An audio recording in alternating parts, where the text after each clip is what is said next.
Boa, rapaziada. Tudo certinho aí, senhoras e senhores? Na manhã do gato, tudo bom? Bom, vamos lá então, vacilão. Seguinte, meus queridos, a gente hoje vai continuar falando sobre a República Populista do Brasil, né, que ocorreu entre 1945 até 1964, beleza? Eu estou esperando algumas perguntas, até agora as que apareceram foram importantes, mas eu preciso de duas perguntinhas que eu vou esperar mais um pouquinho ver se elas aparecem sobre esse conteúdo. Firmeza? Bom, na última aula a gente falou sobre o governo do nosso querido Eurico Gaspar Dutra, beleza?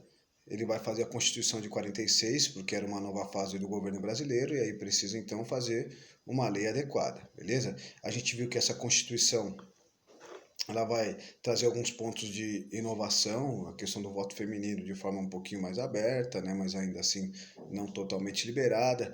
A gente também tem a questão da defesa de liberdade de expressão e de opinião, apesar de um partido político ter sido fechado e perseguido. E a gente percebeu também que o governo do Eurico Gaspar Dutra vai se alinhar diretamente, quer dizer, deixar bem claro a sua posição ideológica, que é o alinhamento com os Estados Unidos da América, então a ideologia capitalista, beleza? A gente não pode esquecer que nesse contexto que nós estamos estudando, a Guerra Fria está comendo solta no mundo, e aí, tiozão, você tinha que se colocar, ou era um ou era outro. Não tinha essa cena de ficar em cima do muro e falar, não quero lá nem cá. Não, beleza? Então, tinha que se posicionar, pelo menos a questão dos governamentais. Presta atenção que eu não estou falando que isso é correto, estou contando o que aconteceu. A análise do que eu acho correto ou não, vocês não saberão. Beleza. Então, bora lá, hoje a gente vai falar um pouquinho sobre o segundo governo do Getúlio Vargas. Getúlio Vargas, que governou o Brasil entre 1930 até 1945, foi tirado do poder, beleza? Através de um golpe. Aí ele ficou 5 anos aí só de buenas, na tranquilidade total. Foi eleito deputado, mas não era mais presidente.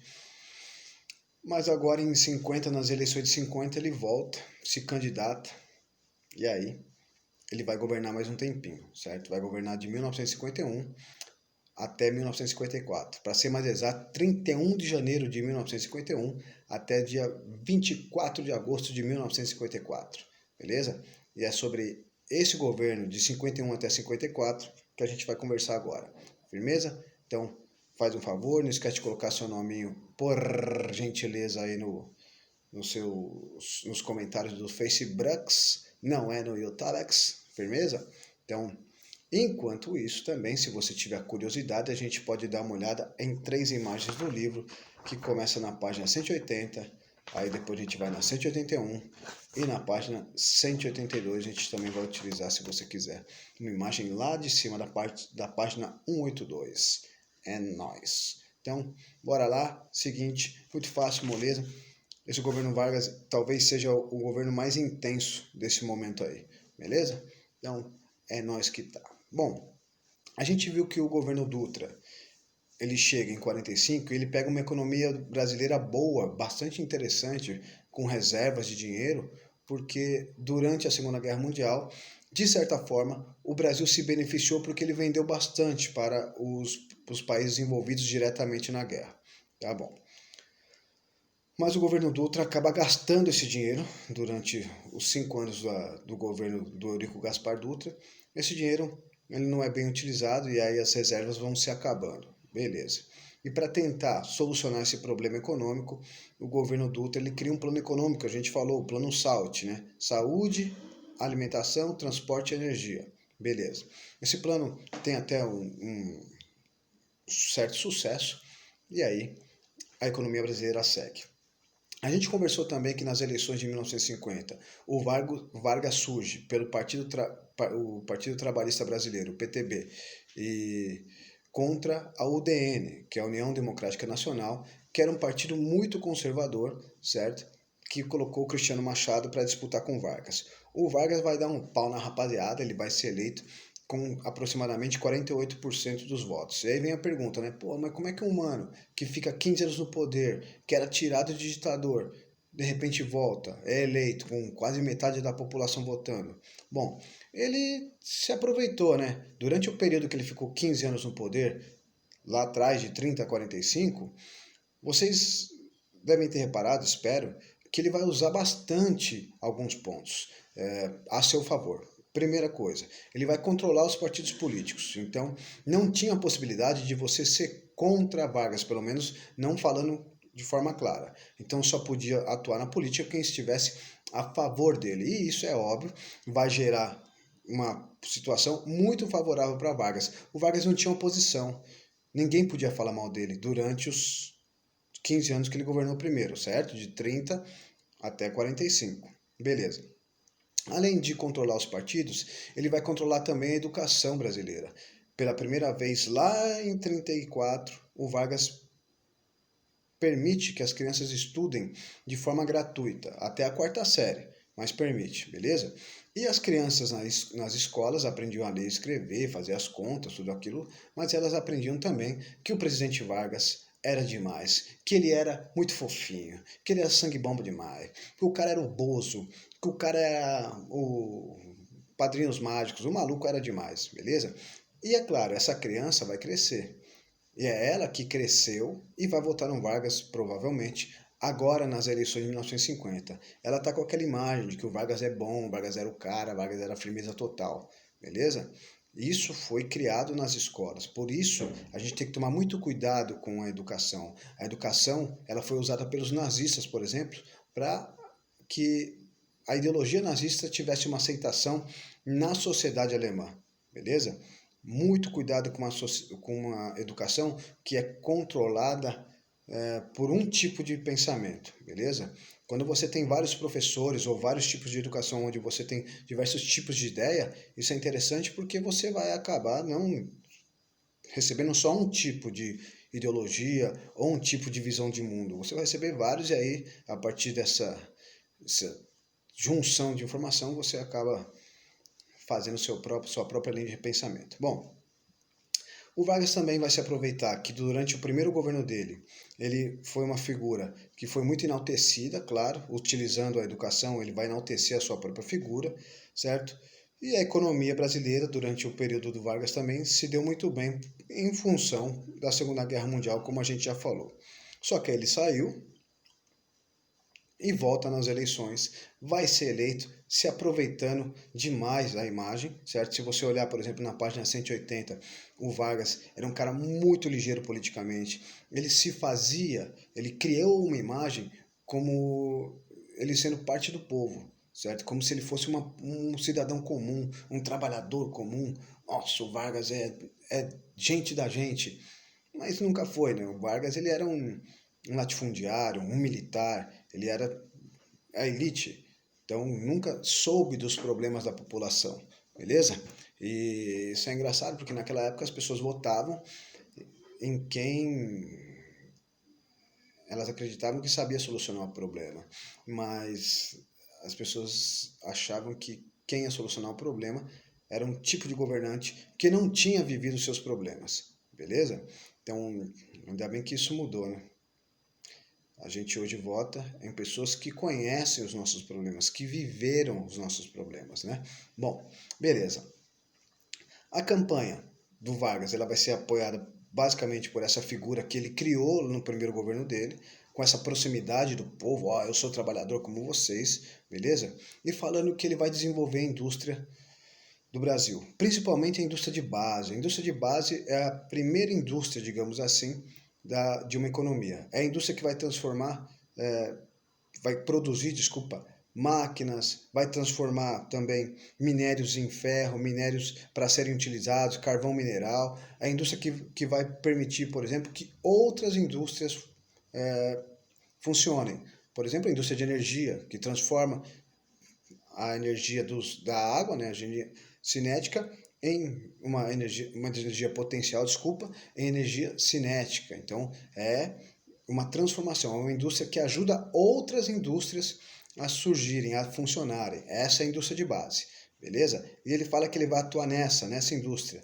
Além disso, ele também fala bastante sobre a questão dos direitos trabalhistas, que ele vai aumentar os direitos do trabalhador. Lembrando que foi Vargas quem, pela primeira vez, permitiu que nós tivéssemos aqui leis que defendiam os interesses do trabalhador. Beleza? Então, além de tudo isso, de que a gente falou que o Vargas era enaltecido nas escolas, que ele pegou uma economia legal, que ele controlava os partidos políticos, ele se dizia o pai do trabalhador brasileiro porque ele defendia os interesses do trabalhador. Beleza? Aí você fala, pô, professor, mas é quente mesmo, né? O mano ele fez, ele deu os direitos dos trabalhadores. Aí que tá o problema. Ele não deu os direitos dos trabalhadores. Era um direito que os trabalhadores tinham e que estavam lutando para conquistar. E aqui o Brasil as coisas demoraram para acontecer. Então não foi ele quem deu, não foi ele quem permitiu. Foi resultado de uma movimentação dos trabalhadores que o Vargas malandramente percebeu. Falou, ó, se eu der os direitos para esse trabalhador, eu vou ter o trabalhador do meu lado. Malandro, malandro, política, meu chapa. Bom, beleza. Ele foi eleito então, ótimo, já era. E todo o seu governo de 51 até 54 foi marcado por uma briga, certo? Não sei se vocês se lembram, mas na aula passada a gente falou que já existiam dois grupos no Brasil. Os nacionalistas, liderados por Vargas, e os liberais, liderados por um jornalista chamado Carlos Lacerda.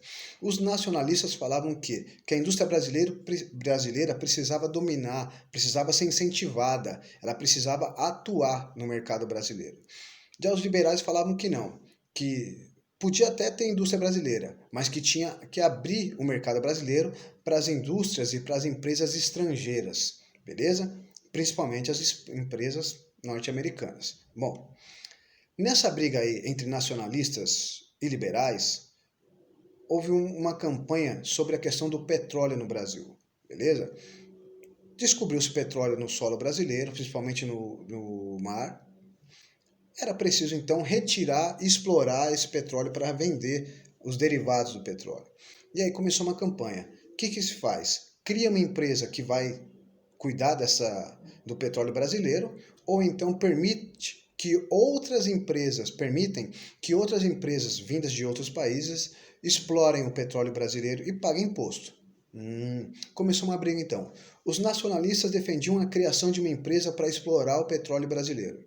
Os liberais pensavam no seguinte, não, tem que deixar as empresas que já sabem fazer isso, que já têm experiência, virem e explorarem à vontade, desde que paguem impostos. Tá ótimo, que lindo.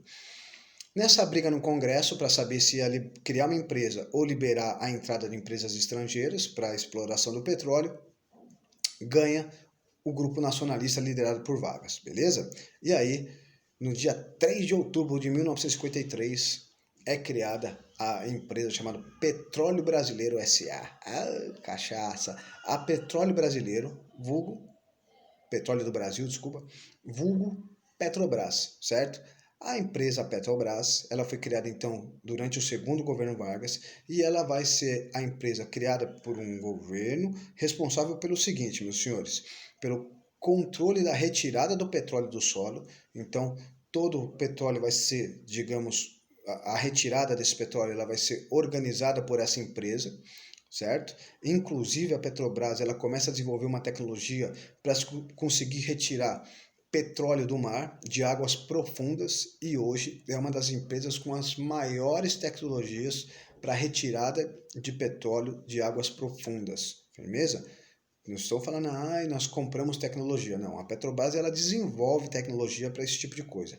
É uma empresa forte no mercado internacional com relação à extração de petróleo de águas profundas do mar. Beleza. Além de retirar o petróleo do solo brasileiro, a Petrobras vai cuidar também do refino desse petróleo para transformar o petróleo nas suas derivações, né? Plástico, materiais usados para combustível, ou então agrodefensores, ou vulgo agrotóxicos, beleza? E também a Petrobras vai ser responsável pelo transporte desse petróleo. Bom, a Petrobras é criada então, é uma empresa forte hoje no Brasil, ela vai se desenvolver bastante, há um investimento muito grande nos estudos e na pesquisa, isso é excelente, é uma das poucas áreas onde houve um incentivo à pesquisa brasileira, beleza. Nós temos então uma vitória do governo varguista, mas ele não ganha todas, certo? Ele tenta, por exemplo, controlar os lucros das empresas estrangeiras que estavam aqui no Brasil. O Vargas queria controlar, queria, digamos, limitar as empresas estrangeiras com relação à remessa dos lucros aos seus países sedes. Como assim? As empresas estrangeiras atuavam aqui, tinham grandes lucros, beleza? E elas podiam mandar os seus lucros para os países de onde elas vieram, sem pagar muito imposto. Pagava um pouquinho, mas era bem pouquinho. O governo Vargas queria aumentar esse imposto sobre o lucro. Ele queria, então, controlar, diminuir o lucro das empresas estrangeiras. Qual que era o raciocínio do grupo nacionalista liderado por Vargas? As empresas vêm aqui, exploram o mercado, pegam o dinheiro do brasileiro, mas esse dinheiro acaba indo embora para outro país, beleza?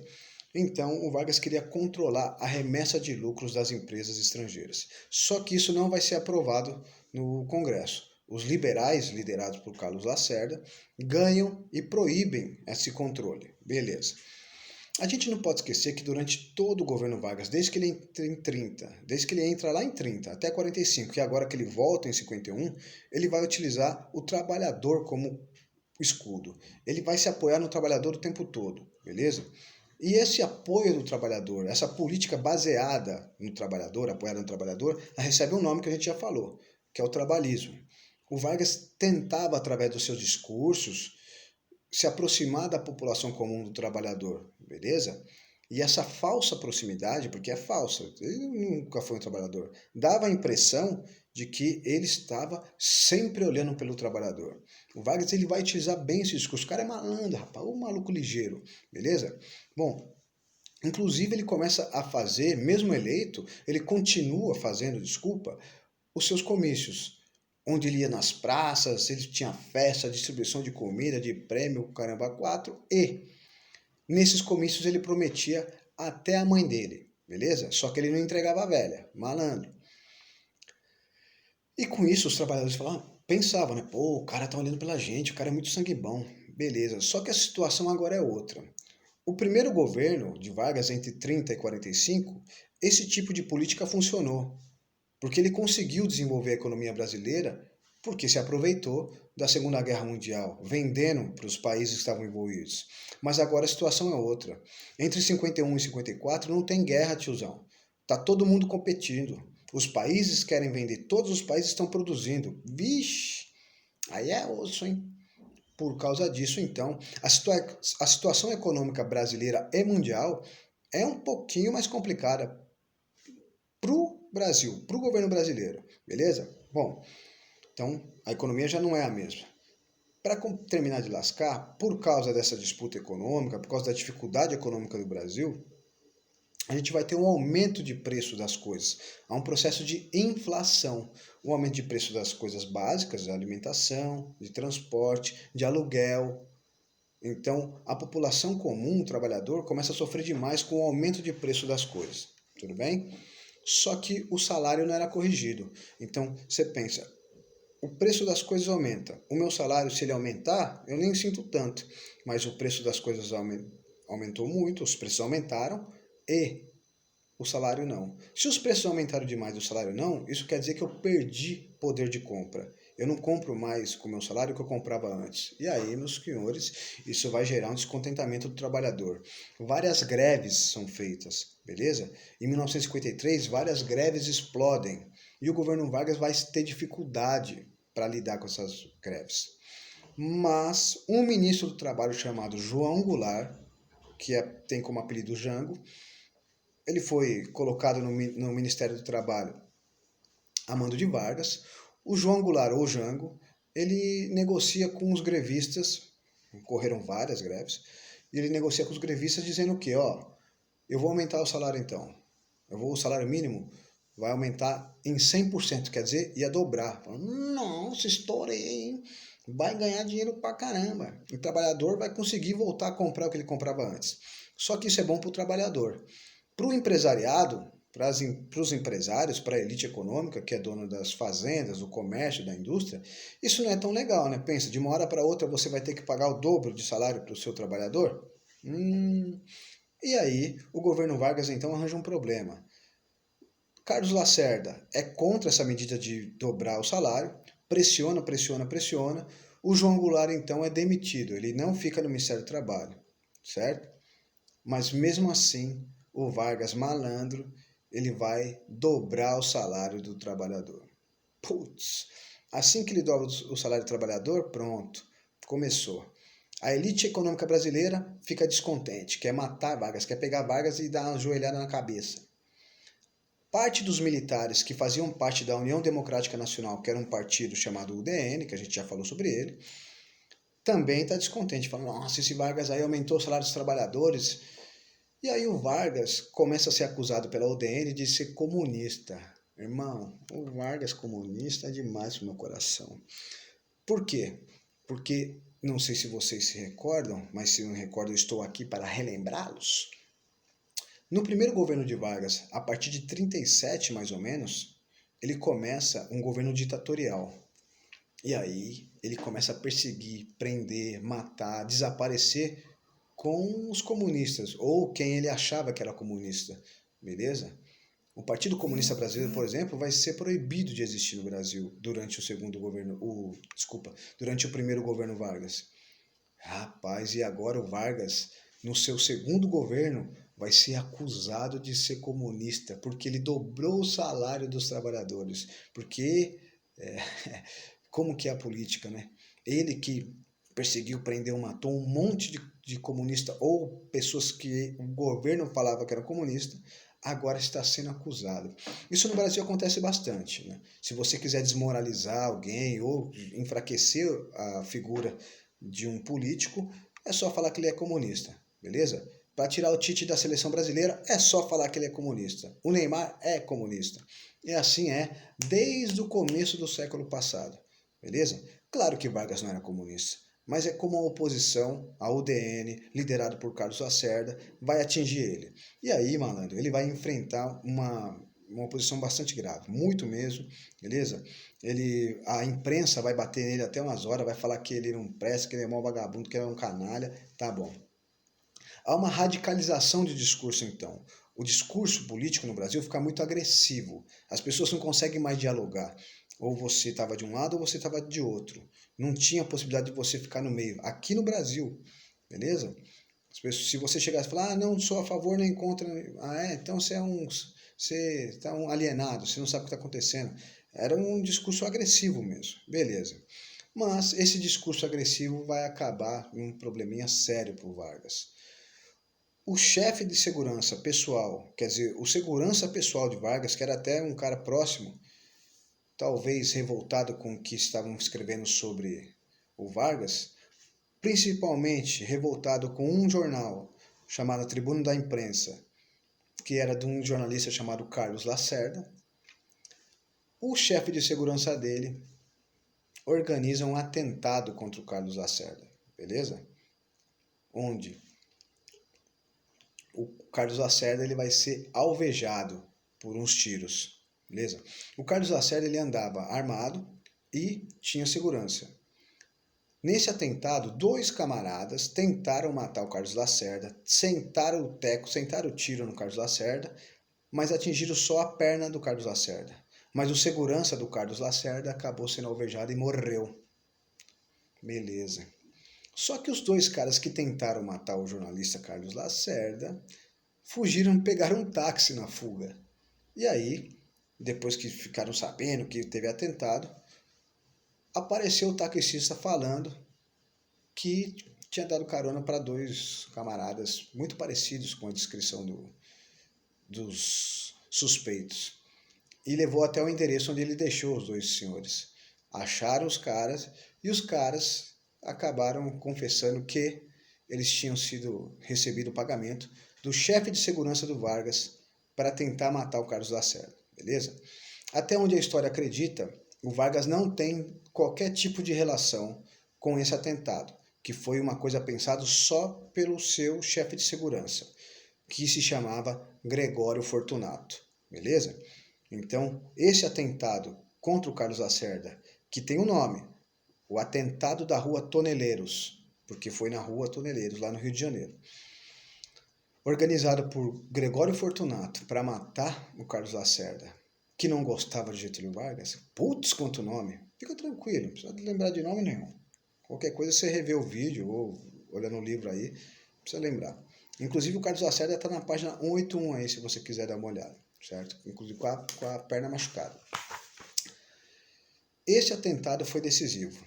Por quê? Porque a pressão sobre Vargas aumenta demais. Claro, mesmo não sendo Vargas que mandou matar o Carlos Lacerda, que não morreu, era o chefe de segurança dele, né? Imagina, meu chapa, é óbvio que quem queria tirar o Vargas do poder, inclusive o Carlos Lacerda, que pedia pelo amor de Deus para os militares tirarem Vargas do poder, vai começar a falar, foi Vargas que mandou, Vargas mandou matar. E aí a pressão aumenta tanto, que o Vargas não suporta. No dia 22 de agosto de 1954, parte do Exército Brasileiro e da Marinha e da Aeronáutica escreve um texto falando, ó, é melhor o presidente sair daí. O presidente está voando porque tá tudo errado, beleza?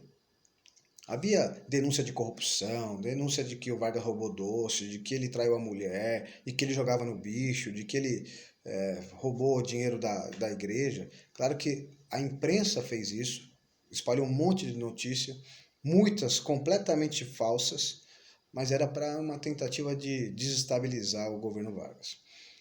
Isso, então, vai acabar fazendo com que o Vargas, no dia 24 de agosto de 1954, deixe uma carta e se dê um tiro no peito, na altura do coração, de pijama, lá no palácio onde estava o presidente Vargas, no palácio do Catete, certo? Catete. E ele então se suicida. Bom, o Vargas morre, a molecada fica maluca, porque, queira ou não, ele tinha um certo apoio da população. Ele não tinha apoio das elites econômicas, principalmente a elite conservadora. A molecada sai na rua, o enterro dele vira uma comoção nacional, o negócio sai na TV, um monte de gente na praia, fecha a praia de Copacabana, de gente na rua. O centro, né, a central, o escritório do jornal, a tribuna da imprensa, que era do Carlos Lacerda, que acusou o Vargas o tempo todo de um monte de coisa, esse escritório central vai ser vandalizado, as pessoas vão entrar, vão quebrar tudo. As pessoas que faziam campanha contra Vargas vão ser obrigadas a sair do Brasil com medo da revolta da população, beleza? E o Vargas vai ser enterrado como herói, tudo bem? Só que agora o Brasil fica sem presidente. As próximas eleições eram só em 1955, então era preciso ter alguém no governo até as próximas eleições, beleza? Como é que fica o Brasil após a morte de Vargas? Inclusive na internet, se você quiser, você tem lá a carta de suicídio de Vargas. É bem interessante. Infelizmente eu não vou trabalhar tanto aqui que já vai dar meia hora de vídeo e aí vocês vão ficar cansados. Aliás, se quiser, dá uma cortada no vídeo aí. Bom, mas é desse jeito. Agora o Brasil precisa de um presidente até as próximas eleições. Quem vai ficar? Isso são cenas de um próximo capítulo, beleza? Então, o governo Vargas é complexo. A gente ficou aqui falando quase meia hora, mas acho que deu para ajudar um pouquinho. Qualquer coisa você volta, dá uma revisada. E se tiver alguma dúvida, eu estou aqui, é só mandar. Firmeza total?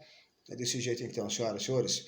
O Vargas sai daqui então da política brasileira, ele não vai voltar porque ele morreu, ele se matou e vai precisar de um novo governante. O Vargas, quando ele era ditador, ele governou com certa facilidade. Claro, ele fazia o que ele queria. Agora, como presidente eleito, ele vai ter maior dificuldade de lidar com os grupos que disputavam o poder no Brasil. Beleza? Tudo bem? Então, senhoras e senhores, por enquanto, então, muito obrigado pela atenção e paciência. Me desculpa se eu não proporcionado. Vai de leve na manguaça da Marília. E aí, mete uma máscara nessa carinha aí, ô vacilão. Acabou ainda não, hein? Tô vendo os caras aí, mas se liga. Se proteja. Firmão? É nóis. Abraço. Fui!